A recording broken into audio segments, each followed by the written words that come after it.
saya Jeng Retno Jumila dari kelas B Prodi S1 Farmasi Umum.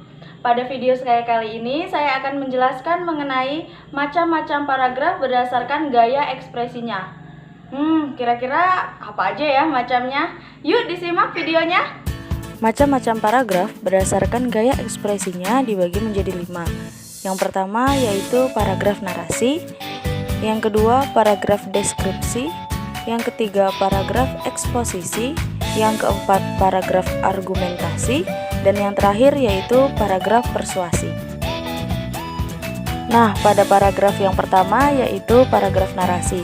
Paragraf narasi merupakan gaya pengungkapan yang bertujuan menceritakan atau mengisahkan rangkaian kejadian atau peristiwa, baik peristiwa kenyataan maupun peristiwa rekaan, atau pengalaman hidup berdasarkan perkembangannya dari waktu ke waktu.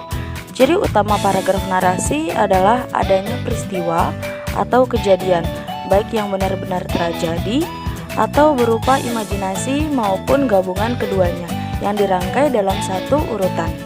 Oke, contoh dari paragraf narasi yaitu saya bacakan ya. Pergilah ke pasar menggunakan sepeda bututnya. Sesampainya di pasar, dibelilah kebutuhan-kebutuhan hidupnya bersama sang ibu yang sakit-sakitan. Setelah semua barang terbeli, ia kembali mengayuh sepeda tuanya menuju rumahnya yang hanya berupa gubuk di pinggir sungai. Nah, dari contoh tersebut dapat kita lihat ya, di situ berupa rangkaian-rangkaian peristiwa yang secara berurutan. Jadi, seperti itu contoh dari paragraf narasi. Jenis paragraf yang kedua yaitu paragraf deskripsi.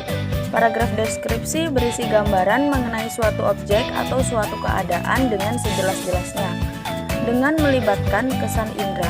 Paragraf ini bertujuan untuk memberikan kesan atau impresi kepada pembaca terhadap objek, gagasan, tempat, peristiwa, dan semacamnya yang ingin disampaikan penulis.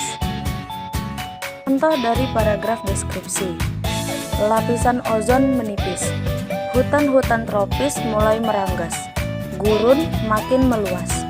Akibatnya suhu bumi meningkat, cuaca tidak menentu, dan bencana alam makin sering datang. Kesimpulannya, bumi makin kritis.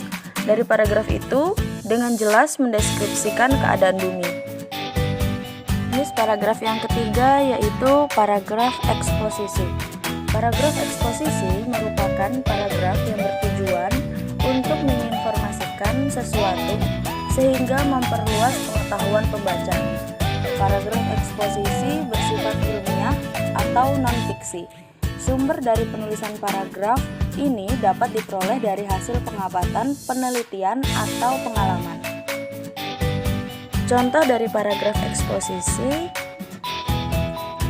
ozon terapi adalah pengobatan suatu penyakit dengan cara memasukkan oksigen murni dan ozon berenergi tinggi ke dalam tubuh melalui darah. Ozon terapi merupakan terapi yang sangat bermanfaat bagi kesehatan, baik untuk menyembuhkan penyakit yang kita derita maupun sebagai pencegah penyakit.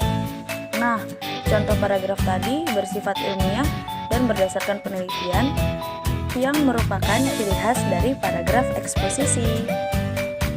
Jenis paragraf yang keempat yaitu paragraf argumentasi.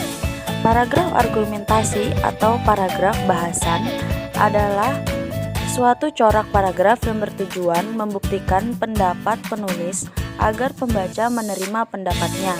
Dalam paragraf ini, penulis menyampaikan pendapat yang disertai penjelasan dan alasan yang kuat dan meyakinkan dengan maksud agar pembaca bisa terpengaruh. Contoh dari paragraf argumentasi: sifat manusia ibarat padi yang terhampar di sawah yang luas. Ketika manusia itu meraih kepandaian, kebesaran, dan kekayaan, sifatnya akan menjadi rendah hati dan dermawan. Begitu pula padi yang makin berisi, ia akan semakin merunduk. Apabila padi itu kosong, ia akan berdiri tegak. Nah, itu tadi contoh dari paragraf argumentasi yang berisi tentang perbandingan atau analogi. Jenis paragraf yang terakhir yaitu paragraf persuasi. Paragraf persuasi adalah paragraf yang berisi ajakan.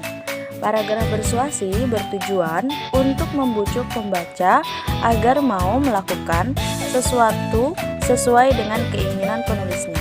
Agar tujuannya dapat tercapai, penulis harus mampu menyampaikan bukti dengan data dan fakta yang mendukung. Contoh dari paragraf persuasi. Hari kemerdekaan Indonesia adalah hari yang sangat bersejarah bagi bangsa Indonesia. Karena pada hari itulah bangsa Indonesia terbebas dari belenggu penjajah yang telah mencengkeram bangsa Indonesia selama 3,5 abad lebih. Oleh sebab itu, ayo kita peringati hari kemerdekaan ini dengan cara bersyukur kepada Tuhan yang Maha Kuasa, dan mari kita jaga kemerdekaan ini bersama-sama. Nah, itu tadi contoh dari paragraf persuasi secara singkat. Nah, itu tadi pembahasan mengenai macam-macam paragraf berdasarkan gaya ekspresinya. Jika pada pembahasan tadi saya ada kekurangan, saya mohon maaf. Wabillahi taufiq walhidayah. Wassalamualaikum warahmatullahi wabarakatuh. Terima kasih.